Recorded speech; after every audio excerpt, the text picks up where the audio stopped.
Hello guys, welcome back to Dharma Geosphere. Today I'll be interacting with you on the behavioral geography, a very important topic because it's a cross-cutting topic of various geographic aspects of the geographic evolution on as we see in the perspectives in the human geography. So once the need for precision and perfection through mathematical and statistical techniques was accepted, and also the controversy of the systematic geography versus the regional geography was resolved. The euphoria that the quantitative revolution created slowly receded, and an assessment of the impact of quantitative revolution on the man environment relationship began, and then some findings said that there was a lot of disillusionment as far as the models of positivist orientation were concerned, because it failed to understand the real life situations. The central place theory also, which was so much is in vogue at that point of time, was quite a weak concept in understanding the nature of the social organization in space. So several workers and research scholars felt that the man-environment syndrome and perfect interaction could better be achieved if an alternative method to the quantitative aspect or the positivist orientation can be seen. And they found that the use of mental image can probably solve this issue, since they believe that perceived reality actually leads to action than just looking at something and then observing and noting it as an actual reality. So alternative theories to the theories based on the economic rationale, which were no longer being accepted by many of the geographers, the focus moved to more concentration on believing that certain activities that take place is much more important than trying to just observe what patterns they produce. So these economically rational models of this earlier quantitative revolution failed to also explain the day-to-day experiences of the man. So the individuals and groups started questioning this economic rational models, but actually they did not question the basic objective of the positivist orientation or the positivist school of thought. But many of them felt that the strict operation of this economic rationale at the cost of understanding the human involvement in the man environment and interaction milieu was something what the workers and scholars at that time wanted. So the focus shifted from the economic rationale to the behavioral science, replacing the man-environment relationship with the human actors in space as the thinking beings. And the focus was now on how people came to terms with the physical and the human environment milieu, rather than just looking at the spatial patterns per se. So these are the broad principles of the behavioral geography. There are four distinguishing features. One is that the space now is thought to be having a dual character. One as you see and in reality as what you observe, and then the other is the behavioral environment, that is environment as perceived by the decision maker. And the other is the individual shapes and response to the environment. And behavioralism is not an end product but a chain of events, and that the behavioralism is just a beginning and not an end to the new sequence of events. So the third is that the focus is on the individual, not on just groups or the network of groups. So because it is believed that these individuals who provide the raw material for inductive generalization for the humanity or for the various groups at large. And the fourth important distinguishing feature of behavioral school of thought was the multidisciplinary nature. Here is the discipline which looked up to the other behavioral sciences like sociology and psychology to bring in how best the understanding of the man-human environment relationship can actually be understood in a much better way. Well, so as you have seen, it is the perception of an individual which later gets translated into groups is what is more important than what actually man sees as an observation and forms those spatial patterns. So I'll give you an old medieval Swiss tale which shows how perception actually is much more important than what you observe. So here is on a very wintry night with a wild snowstorm pouring in lot of snow all over the place, wherein the paths and the directions are all lost. A man on a horseback rides to a very long distance and finally reaches an inn. The landlord of the inn opens the door and finds an awe and a shock that how could a man come on a horseback here, and asks him from where did you come. So the man on the horseback turns back and shows him from where he has come. So to his shock, the landlord tells him that you have crossed the great lake of Constance.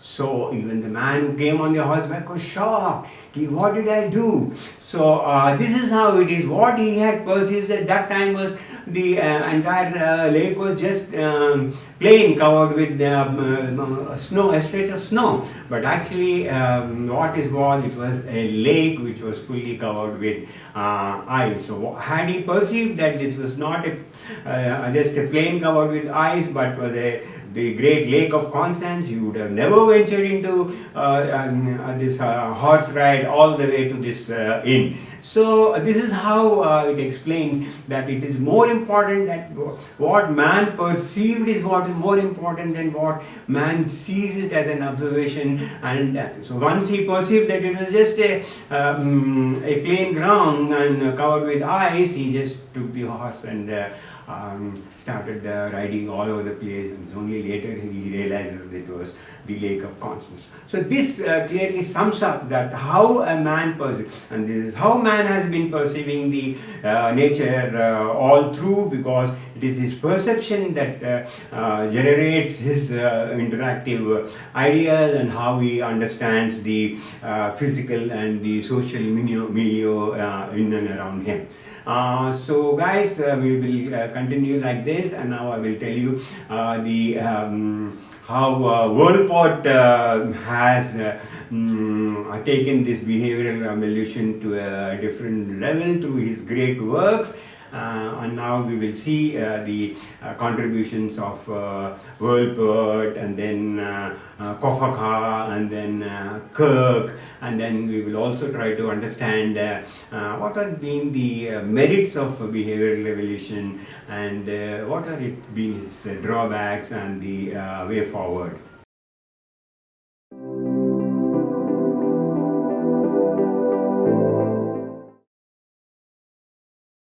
So we'll start from where I left regarding the medieval Swiss story regarding the guy going on a horseback thinking that it was probably a plain land.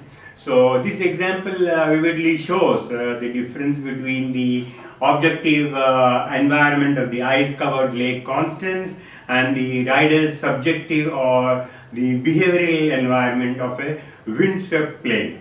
So the rider reacted to the situation by traveling across the lake as if to a dry land.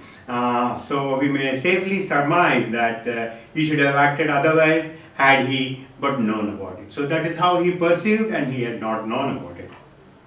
So a seminal work that started off the movement towards behavioralism as an alternative to the normative approach to theory, then so much in vogue and in circulation, was a paper by WorldPerth entitled The Decision Process in a Spatial Context.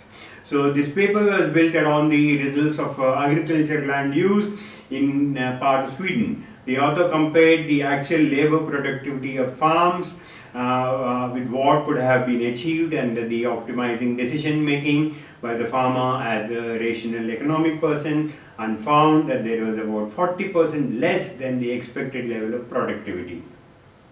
So the lower than expected level of productivity was explained as a result of the farmers' lower aspiration level, which is itself a reflection of their economic and social environment. So WorldPerth criticized the axiom of this economic man in that phase of geography, and suggested that in geographical work on economic behavior, elements must be made for man's finite ability to perceive on the stored information if profit were his only goal. So the concept of place utility proved quite attractive, so that for a long good number of studies on decision to migrate were conceptualized within the stress satisfaction formulation derived from the WorldPerth's work. So the stress satisfaction framework argued that the basis of any decision to migrate is the migrant's belief that the level of satisfaction available elsewhere is greater than what is available at the present place of residence. That is, grass appears always greener at the other side of the fence. So in another paper published in 1965, WorldPerth reported the result of another study on the behavioral aspects of the decision to migrate, with a view to presenting a further test of the validity of the satisfying model of the human behavior. His analysis showed that the gravity model of Ruston's decay was not adequate enough in explaining actual migration, because there are many factors which influence the actual migration. So his own search suggested that the full understanding of the migrant's decision to migrate would require consideration of set of places of which the migrant is aware. That is, a consideration of his action space, the desirability and usefulness of each place to the migration, to the migrant, that is the place of his utility and his motivation and goals, and finally the stage he has reached in his own life cycle, whether he is mentally, his mental framework is good enough to take on long journeys, long distances, or he just wants to move in and around and be satisfied with whatever he gets. So a further advance to this satisfaction theory was made by Fred, who used information availability and the varying skills with which to use it in a very devising mechanism, what he called as the behavioral matrix of locational decision making. In any case, the decision maker, say it could be an entrepreneur, it could be a farmer, it could be a business person, it could be an industrialist, but he can be assigned a position in that matrix according to the level of knowledge he possesses and the way he has acquired his skills actually to use it. So thus a position near the bottom of the matrix would indicate that the entrepreneur or anyone else would have a greater chance of making a good locational decision than a competitor who may be characterized by the position near the top left of the matrix. So this is the matrix which shows that the probable outcome is there is a possibility that an entrepreneur with very limited skill and information may arrive at a better locational solution than someone who possesses greater ability and information, though it is unlikely to be most of the time. So they developed this Chicago School of Natural Hazard Studies. Natural Hazard Studies is also part of the behavioral school of thought, wherein this first it was a branch of research in which geographers occupied the dominant position. Most initial research was done by geographers themselves. Thus, unlike in other areas of behavioral geography, research was not dependent on derived inspiration. Secondly, the natural hazard studies were unusual in that this body of research represented a coherent, integrated and policy-oriented research. However, the initial impact of hazard perception research on the wider research enterprise in geography was rather limited, as the students' hazard perception was operating at the boundaries between the physical and the human geography. So this was one of the constraints where the natural hazards research did not move beyond a point. Otherwise, it would have been much more advanced. And then the other aspect is the study of mental maps, wherein Peter Gould had argued that since the locational decisions were guided by how the decision maker perceived the quality of his environment, it was necessary for the geographer to map out the mental image of the environment on the basis of which a decision was taken. So one of the most commonly employed concepts was the image, wherein over a period of time individuals develop mental impressions, that is the images of the world, through their everyday contact with the environment, and it is these acquired images that guide individual and group behavior. So they can be, I think last year there was a question on space, on how Tuan and all developed, and but this time there could be something on this image. So how image has been used, or the study of mental maps have been used to understand the behavioral analysis. So Wright and Kirk contributed quite a lot on this domain of the behavioral sciences, wherein it was felt that though man had explored every area of Earth, there is still a territory that remained almost completely unexplored. This is called as the terra incognita, that is the territory to be found in the minds of men. So we have conquered everything as far as the physical geography or the human geography that is concerned, as we have observed or we have seen on the earth, but there is something which we have not conquered or not able to get into that domain, that is the domain of our own minds. So Wright proposed a new branch of geography which he called as Geosphere, to be devoted to the examination of geographical ideas, both true and false, of all the manner of people, that is a field of study concerned with subjective conceptions. So Wright underlined this acquisition of geographical knowledge is conditioned by a complex interplay of cultural and physical factors, and nearly every activity in which man engages is to some extent affected by the geographical knowledge at his disposal. So the British geographer Keith presented one of the first behavioral model to serve as an alternative to the environmental concepts of man-environment relationships. His views were, of course, inspired by Gestalt psychology, so that he distinguishes between the objective or phenomenal and the behavioral environments, and maintains that since geographers are concerned with decision making and the consequences of decision making, they must pay attention to the role of behavioral environment in their research. So Kirk's conceptual frame did not appeal to the new generation indoctrinated by the positivist philosophy and part of the quantitative revolution.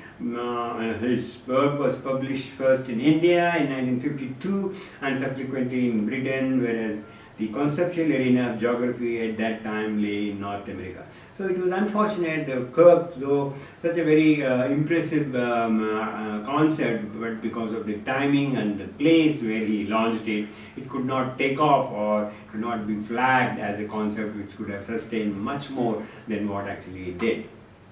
So there is also an argument and debate whether behavioralism in geography was just a revolution or it was only evolution. So it has been found that though it did represent a gradual emergence and consolidation of set of approaches, but that certainly did not represent a significant milestone in geography or maybe a rigorous paradigm, rather than actually constituting a revolution. It did not have all those attributes to be called as a revolution, so it is better more understood more as behavioralism as an evolution.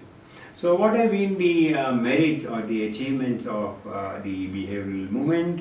You can at least think of 5. First, it asserted the role of individual in geography. So far, individual was not considered as important as the groups or the networks or various domains or people living in particular places. So it led to a thorough reprisal of the methodological approaches to man-environment relations, recognizing the complexities of human mind and individual human mind and accordingly their behavior. So it also acted as a forum for new philosophies, approaches and methods, and more importantly it encouraged cross-fertilization of ideas from the other behavioral sciences like psychology and sociology. And then behavioral geography had contributed much to the debate on social relevance and more importantly on the public policies and the formulation of policies related to geography, political science and also the political movements. So, but of course like any other concept or evolution of any doctrine or paradigm, behavioral movement also had its own demerits.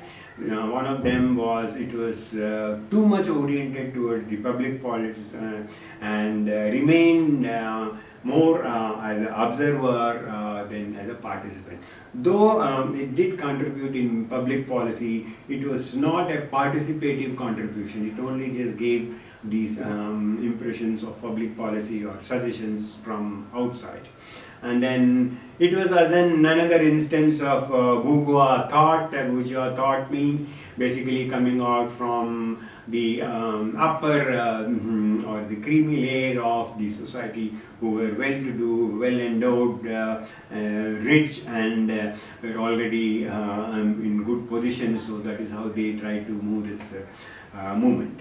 So, and by ossifying social relations as social behavior, the behavioral geography is alleged to have preserved status quo in obstructing more radical and revolutionary concepts in human geography. So that is all guys about the behavioral geography. Please be very thorough in this. Each point is subheading, anything can come because almost every year there is one question either directly or indirectly related to the behavior geography, and so read this thoroughly. We will move on from here to the humanistic geography. Both behavioral and humanist geography, there will definitely be one question directly or indirectly, so be very careful.